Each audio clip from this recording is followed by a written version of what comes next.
은혜의 옷을 입은 요셉 10번째 시간 방관자입니까? 해결자입니까? 라는 제목으로 함께 은혜를 나누겠습니다. 하나님이 만드신 에덴 동산에 사건이 생겼습니다. 아담과 하와가 하나님의 말씀을 어겨 죄를 지었습니다. 사람은 두려워 나무 뒤에 이렇게 숨었습니다. 그리고 자신의 그 부끄러움을 나뭇잎을 가지고 가렸습니다. 하지만 하나님은 사람을 부르셨고 그들의 그 죄를 드러내셨습니다. 그리고 책망도 하셨습니다. 하지만 그들을 그냥 버려두지 않으시고 죄의 수치심으로 떨고 있는 사람들을 짐승을 잡아 가죽옷을 찌어 입혀주셨습니다. 에덴 동산에서 내어 보내시면서 훗날 뱀의 머리를 상하게 하는 마귀를 상하게 할 마귀를 이길 인류의 구원자이신 예수님을 보내주실 것을 약속해 주셨습니다. 에덴 동산의 그 문제를 하나님께서 해결하셨습니다. 성자 하나님이신 예수께서도 아버지의 약속대로 이 땅에 오셨습니다. 죄에 짐지고 지옥 갈 수밖에 없는 우리를 구원하기 위해 인간의 몸을 입고 오셨습니다. 하늘 보좌에서 팔짱 끼고 구경꾼, 방관자로 계시지 않고 친히 우리의 문제를 해결하기 위해 오셨습니다. 나 대신 십자가에 피 흘려 죽으심으로 나의 죄를 완전하고 그리고 완벽하게 한순간에 다 해결해 주셨습니다. 예수께서 우리의 죄의 문제를 해결해 주셨습니다. 성령 하나님께서도 예수님 믿는 나에게 오셔서 나를 거듭나게 해서 하나님의 자녀 삼아 주셨습니다. 광야 같은 세상 나 홀로 버려두지 않으시고 나를 성전 삼아 내 안에 오셔서 천국 가는 그날까지 나와 함께 하십니다. 내가 느끼든 느끼지 못하든 지난 한 주간도 주님은 나와 함께 하셨습니다. 나의 연약함을 아시기에 성령께서 때로는 위로하시고 힘주시고 이기게 하시고 견디게 하시고 용서하게 하시고 고난 중에도 평강을 주십니다. 성부 하나님, 성자 예수님, 성령 하나님은 방관자가 아니라 오늘도 내 삶에 찾아오셔서 내 인생에 내가 해결할 수 없는 그 문제를 해결해 주십니다. 요셉도 방관자가 아니라 문제 해결자였습니다. 보디발 가정의 총무로서 집안에 일어나는 많은 문제들을 해결했습니다. 왕의 감옥에 갇혔을 때에도 감옥의 일을 돌보면서 여러 문제를 해결했습니다. 술 맡은 관원장, 떡 굽는 관원장의 그 고민도 해결했습니다. 애국왕 바로의 그 꿈으로 인한 고민도 해결했습니다. 7년 풍년, 7년 흉년의 그 문제도 해결했습니다. 요셉은 모든 인생의 문제 해결 중심에 하나님이 계심을 알았습니다. 그래서 바로에게 하나님이 그 하실 일을 바로에게 보이셨습니다 라고 했던 것입니다. 우리의 인생의 문제를 해결하실 분 성삼위 하나님 한 분이십니다. 아무리 머리를 예쁘게 하는 미용사도 우리 여성들 미용실 갔다 오면 어찌합니까? 자꾸 이렇게 머리 만집니다. 내 머리 했다고. 아무리 예쁘게 머리를 다듬는 미용사도 자신의 머리는 깎을 수 있습니까? 없습니까? 없지요. 오늘 이제 요셉 자신의 문제가 남았습니다. 애굽으로 팔려올 때가 17세. 산전수전 다 겪고 애굽의 총리가 되었을 때 나이 30. 그리고 7년 풍년을 맞이했고 이제 7년 흉년에 접어듭니다. 내 눈앞에 형님들이 양식을 구하겠다고 찾아왔습니다. 대략 37세에서 40쯤 되었을 때 그 애굽의 모든 권력을 한 손에 다 쥐고 있었습니다. 그 말 한마디에 사람을 살리고 죽일 수 있습니다. 요셉의 첫째 아들의 이름 므낫세. 하나님이 내게 모든 그 고난과 내 아버지의 온 집의 일을 잊어버리게 하셨다. 그 이름에서 알 수 있듯이 상처와 아픔이 그의 삶에 있었습니다. 이제 그 흔적 다 지우고 징글징글한 형들과의 그 악연을 끊을 수 있는 기회가 왔습니다. 요셉은 선택해야 됩니다. 방관자가 되어 이 기근에 형들이 죽도록 버려둘 것인가? 문제 해결자가 되어 형들과 아버지의 가족을 살릴 것인가? 요셉은 방관자입니까? 문제 해결자입니까? 문제 해결자이지요. 나는 방관자입니까? 문제 해결자입니까? 요셉은 깨어진 형들과의 그 관계를 회복했습니다. 형들의 그 마음을 하나로 묶었습니다. 형님들을 용서했습니다. 형님들 안에 있는 그 죄책감도 씻어주었습니다. 그리고 아버지의 그 가족을 다 살렸습니다. 애굽으로 이주시켜 그 비옥한 고센 땅을 내어주었고 70명의 가족이 내려왔는데 훗날 430년 후에 200만 명이라는 거대한 민족을 이루었습니다. 그리고 훗날 이 민족을 통해서 온 인류를 구원하실 예수께서 오셨습니다. 난 어떻습니까? 가정이 깨어지고 교회 오름이 찾아오고 사회가 고통받을 때에 나는 그저 뒷짐지고 있는 방관자입니까? 아니면 하나님의 뜻을 이루어가는 문제 해결자입니까? 오늘 말씀을 통해 우리가 구경꾼 되지 말고 방관자 되지 말고 문제 해결자가 되어 요셉을 통해 하나님께서 주의 뜻을 이루셨듯이 우리 성도들 통하여 하나님의 뜻이 이루어지기를 예수님 이름으로 축복합니다. 우리가 문제 해결자로 살기 위해 두 가지를 기억해야 됩니다. 첫째는 같이 읽어볼까요? 나의 하나님은 여호와 이레의 하나님이십니다. 아멘. 애굽에 찾아온 기근은 애굽에 한정되어 있지 않았습니다. 요셉의 고향, 아버지 야곱이 사는 그 가나안에도 기근이 찾아왔습니다. 이 41장 57절에 나오는 기근, 그리고 42장 5절에 나오는 이 기근이란 의미는 이 비가 오지 않아서 양식이 없어 굶주렸다는 것입니다. 41장 57절에 보면 이 기근 때문에 세상이 심한 그 기근으로 고통받고 있었습니다. 야곱이 양식을 구하기 위해 아들들을 애굽으로 보냅니다. 요셉과 형들과의 만남을 위해 기근을 준비하신 분이 누구십니까? 하나님이시죠. 기근을 대비해서 미리 7년 풍년을 주신 분은 누구십니까? 하나님. 바로에게 꿈을 주어 요셉을 그 감옥에서 나오게 하신 분은 누구십니까? 왕의 감옥에서 술 맡은 간원장과 떡 굽는 관원장을 만나게 하신 분은 누구십니까?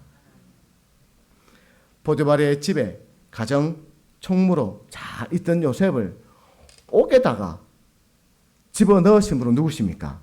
하나님이시죠. 애굽으로 팔려간 요셉, 보디발의 눈에 띄게 하신 분은 누구십니까? 하나님이시죠.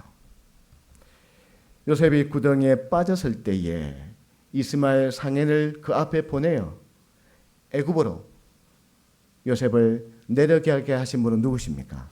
하나님이십니다.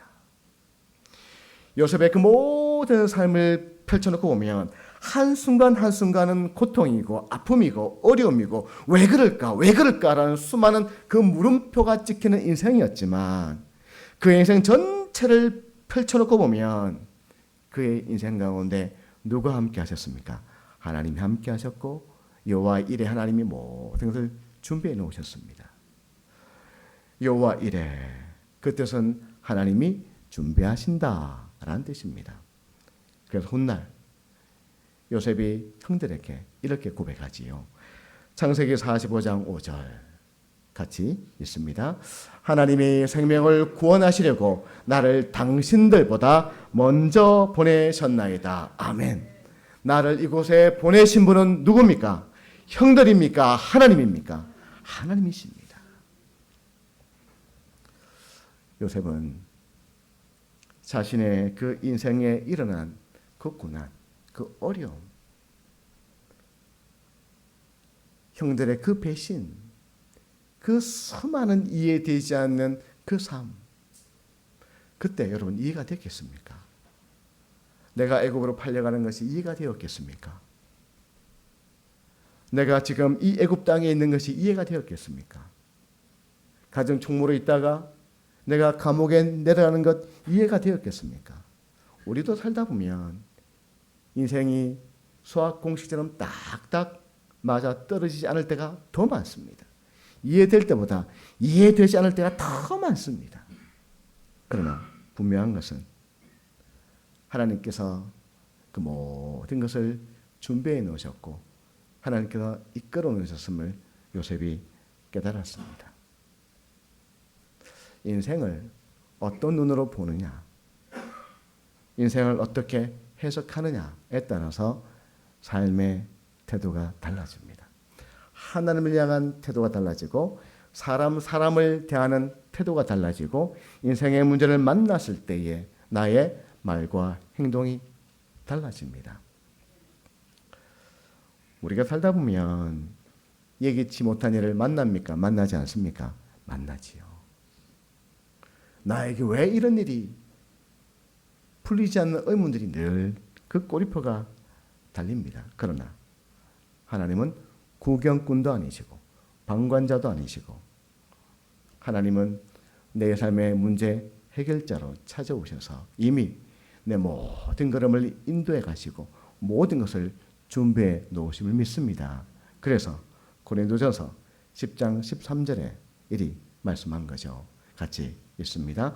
사람이 감당할 시험 밖에는 너희가 당할 것이 없나니 오직 하나님은 미쁘사 너희가 감당하지 못할 시험 당함을 허락하지 아니하시고 시험 당할 즈음에 또한 피할 길을 내사 너희로 능히 감당하게 하시느니라. 아멘. 그 모든 길을 내시는 분 누구십니까? 하나님이십니다. 여러분, 이 믿음이 우리에게 있으면 지금 내 인생이 막막해도 좌절하거나 포기하거나 안 된다, 그만하자, 그리 말하지 않습니다. 체육관을 운영하는 예수님을 잘 믿는 사장님이 있습니다. 월 초에 생각만큼 체육관에 돈이 수입이 들어오지 않자 직원이 걱정을 합니다. 사장님은 걱정도 안 됩니까? 사장님 얼굴은 어찌 그리 평안하고 늘 방긋방긋 그리 웃습니까? 사장님이 월세 나갈 거, 직원들 월급 줄 거, 그거 걱정해야지. 이 직원인 내가 걱정을 하고 있으니 이게 말이 됩니까? 그때 사장님이 하나님의 기업이니 하나님이 다 채워 주실 겁니다. 우리가 하나님의 영광을 위해 살면 하나님이 모든 것을 다 준비해 놓으셨습니다. 그러니 내 마음이 이리 편하지요. 그 말에 저거는 한심하다는 듯이 뚫어지게 사장님을 쳐다보았습니다. 월말이 돼요. 결산을 하는데 정말 그달 필요한 모든 금액이 통장에 다 채워져 있었습니다. 직원이 하는 말이 사장님의 하나님이 다 채우셨네요. 사장님을 보니 하나님이 계시긴 계시네요. 하나님을 신뢰하고 믿으니 마음에 평강이 있고 여호와의 일에 하나님을 믿으니 얼굴에 웃음이 있고 남들은 인상 쓸 때에 마음에 평강이 있고 직원을 대할 때도 탁달하지 않았습니다. 오히려 하나님을 기대하고 기대했습니다. 내 삶의 모든 것을 준비해 놓고 계시는 내 삶을 이끌어 가시는 여호와 이레의 하나님을 신뢰하십니까? 모든 것을 아시고 모든 것을 하나님의 뜻 가운데 이끌어 가시는 여호와 이레의 하나님을 신뢰하는 성도가 되기를 소망합니다. 그럴 때 요셉처럼 우리는 세상을 보는 눈이, 인생을 보는 눈이, 사람을 보는 눈이, 하나님을 보는 눈이 달라지는 것입니다. 우리 이렇게 한번 서로 격려합시다. 하나님이 하십니다. 조금 더 힘있게 다시 하나님이 하십니다. 아멘, 아멘. 여러분 때때로 남편이 지쳐있을 때, 아내가 지쳐있을 때 이렇게 격려해 주십시오. 하나님이 하십니다. 하나님이 하십니다. 성도 서로 간에도 때로 어렵고 힘든 일이 만날 때에 그렇게 격려합시다. 누가 하신다고요? 하나님이 하십니다. 아멘. 우리의 믿음의 그 고백을 하나님이 들으신 대로 하나님께서 이루어 주실 것을 믿습니다. 두 번째는 그렇다면 문제를 피하지 말고 문제 안으로 뛰어들어야 합니다. 같이 읽을까요? 시작. 문제를 피하지 말고 문제 안으로 뛰어들어야 합니다. 요셉은 바로의 꿈만 해몽해 준 것이 아닙니다. 그 해결책까지 내어놓았습니다. 41장 34절로 36절에 보면 34절로 36절 우리 같이 읽습니다. 시작. 바로께서는 또 이같이 행하사 나라 안에 감독관들을 두어 그 7해 풍년에 애굽 땅이 5분의 1을 거두되 그들로 장차 올 풍년에 모든 곡물을 거두고 그 곡물을 바로의 손에 돌려 양식을 위하여 각 성에 쌓아두게 하소서. 이와 같이 그 곡물을 이 땅에 저장하여 애굽 땅에 임할 7해 흉년에 대비하시면 땅이 이 흉년으로 말미암아 망하지 아니하리이다. 아멘. 요셉이 총리로 임명을 받자 그가 책상 앞에만 앉아있지 않고 친히 전국을 발로 뛰면서 그 기근을 준비합니다. 반면 요셉의 형들은 어땠을까요? 우리 1절 42장 1절 시작. 그때 야곱이 애굽에 곡식이 있음을 보고 아들들에게 이르되 너희는 어찌하여 서로 바라보고만 있느냐. 아멘. 애굽에 곡식이 있음을 보고라는 것은 들었다는 얘기입니다. 많은 사람들이 애굽에 다녀왔겠지요. 애굽에 곡식이 있다더라. 애굽엔 곡식이 있다더라. 그 7년 풍년에 그 곡식을 5분의 1씩 저장해서 먹을 것이 넘쳐난다더라.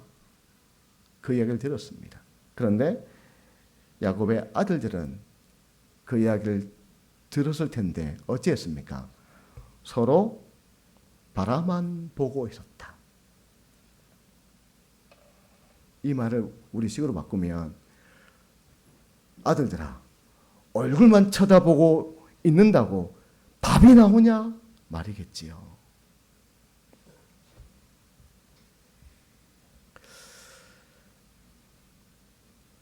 아비의 그 말에 형들이 애굽으로 내려옵니다. 양식을 구하기 위해 형들을 만난 요셉은 정탐꾼이라는 이유를 붙여 옥에 가둡니다.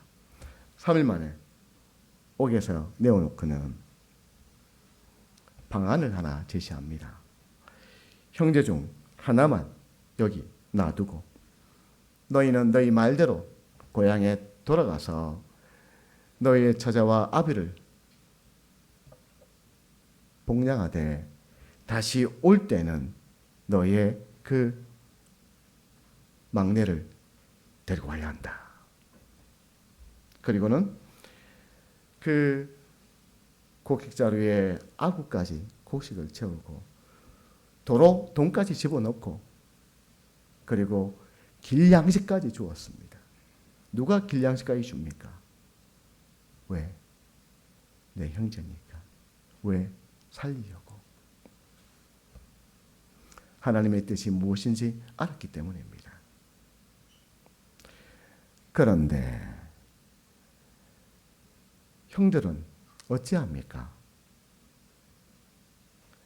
형들은 오늘 21절, 22절에 보니까 이 모든 것이 그때 아우가 형님, 나 좀 살려주세요. 그때 애걸할 때에 그거 무시해버리고 그를 애굽에 가는 상인에게 팔아버렸기에 그 모든 죄가 지금 우리가 당하고 있다. 그 말에 그냥 루벤이 그래 그때 내가 동생 손대지 말라고 내가 말하지 않더냐 너희가 내 말을 듣지 않더니 하고 뭐합니까? 서로 탓합니다.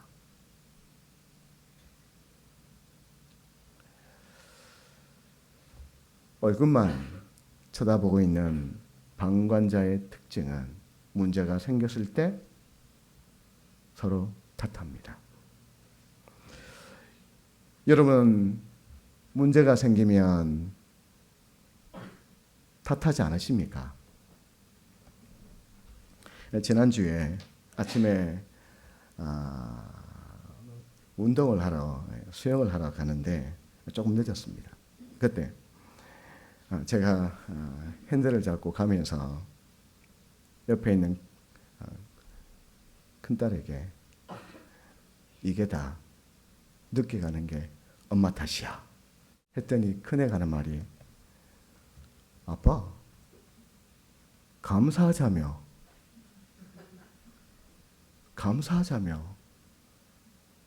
같이 운동 갈 수 있으니 감사하지. 그래 네 말이 맞다 했습니다. 형들은 방관자였고 네 탓, 내 탓이었습니다. 하지만 문제를 해결하려 했던 그 요셉은 형들의 그 상처난 마음을 이제 싸매려 합니다. 형들과 아버지를 그 고센 땅으로 인도해서 살리려 합니다.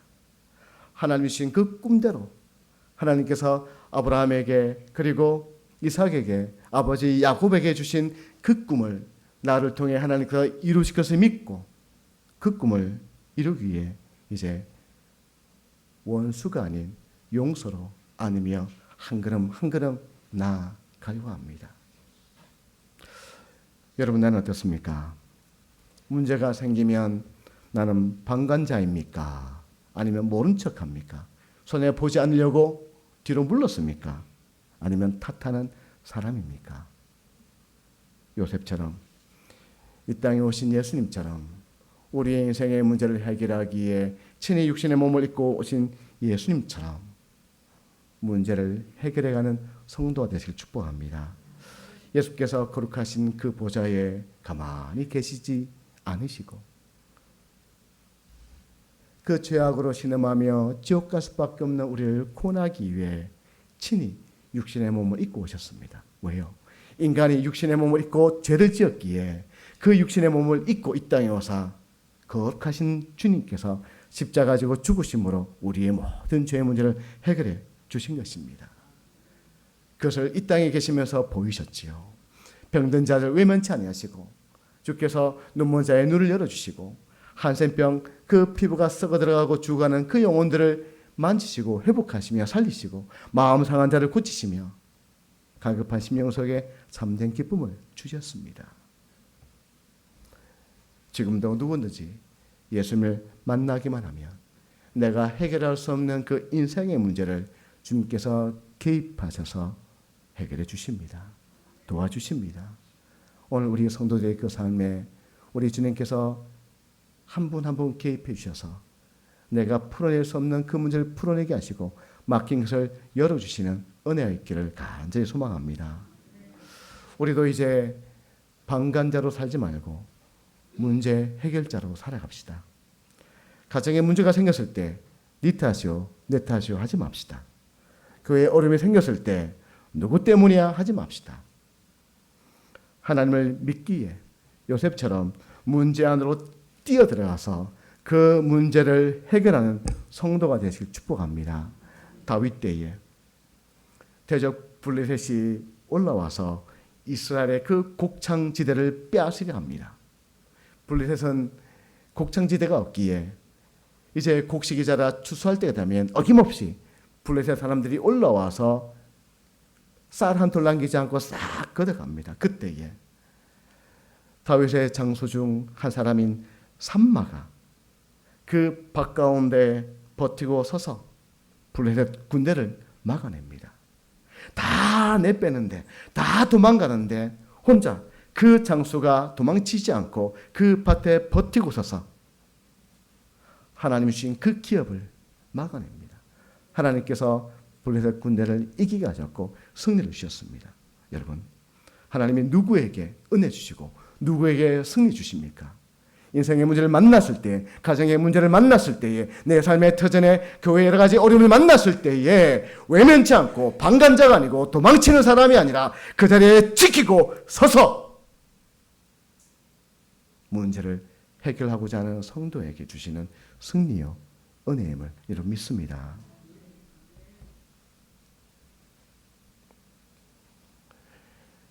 지난 월요일부터 수요일까지 교회 갱신 협의회 수양에 다녀왔습니다. 이름이 교회 갱신 협의회. 30년 전 사랑의 교회 고 오크나 목사님과 몇몇 선배들이 타락한 세상과 돈으로 얼룩진 그 교계를 바라보면서 목회자 자신 우리가 먼저 갱신해야 된다. 우리가 먼저 하나님 앞에 새로워져야 된다라는 그 마음을 가지고 모임을 시작했습니다. 정치적이지 않고 목회자 자신이 하나님 앞에 바로 서기 위해 여러 슬로건 중에 하나가 전진하는 자에게만 파도가 있답니다. 전진하는 자에게만 파도가 있다. 믿음으로 살아가려 할 때 믿음으로 살지 못하게 하는 어려움들이 찾아온다는 것입니다. 내가 하나님 앞에 정직하려 할 때 정직하지 못하도록 부정의 그 거친 파도가 밀려온다는 것입니다. 요셉이 하나님 앞에 거룩함으로 살고자 할 때 그 보디발의 아내의 그 유혹이 찾아왔듯이 성결하려고 할 때 성결하지 못한 그 거친 파도가 밀려옵니다. 그런데요, 가만히 있으면 그 파도 맞지 않겠지요. 며칠 전에 그 뉴스에서 태풍이 오면 이 부산항에 있는 큰 배들이 그 방파제 안으로 숨는 것이 아니라 그 방파제 밖으로 태풍 안으로 들어간다는 것입니다.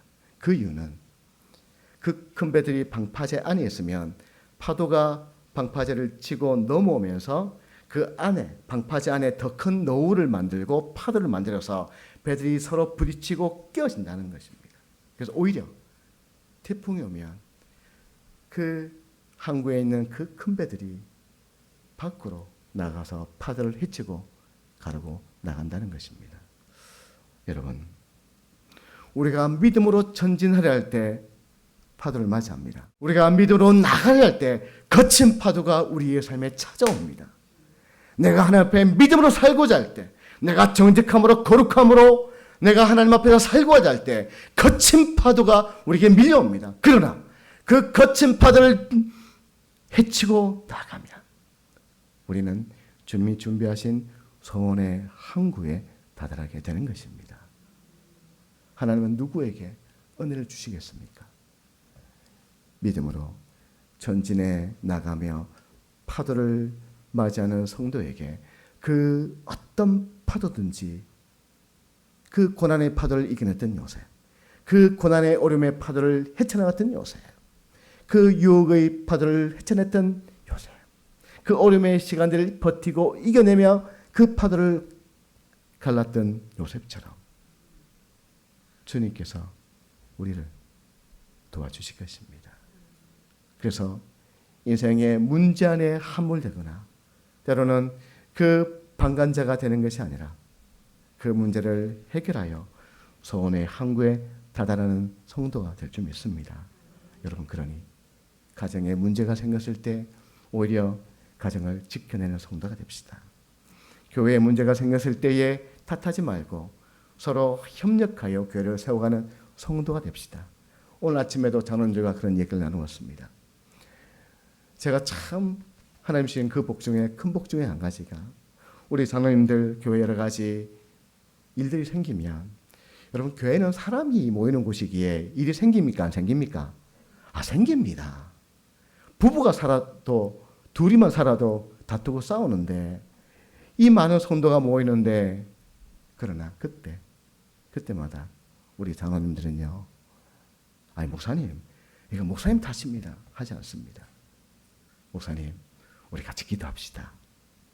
그때마다 참 얼마나 감사한지요, 얼마나 고마운지요. 여러분, 우리도 여러 가지 인생의 문제를 만나고 여러 가지 교회에 풍파가 있을 때도, 가정이 그럴 때도 우리가 함께 기도함으로 이 파도를 헤쳐나가는 성도가 되길 축복합니다. 여호와 일의 하나님을 믿고 나와 함께 하실 그 주님을 믿고 우리가 문제 속에 피하는 것이 아니라 그 문제 속으로 들어가서 예수님처럼 문제를 해결해 나가는, 이를 통하여 하나님의 살아계심을 드러내는 성도가 되시길, 문제 해결자가 되시길 예수님 이름으로 축복합니다.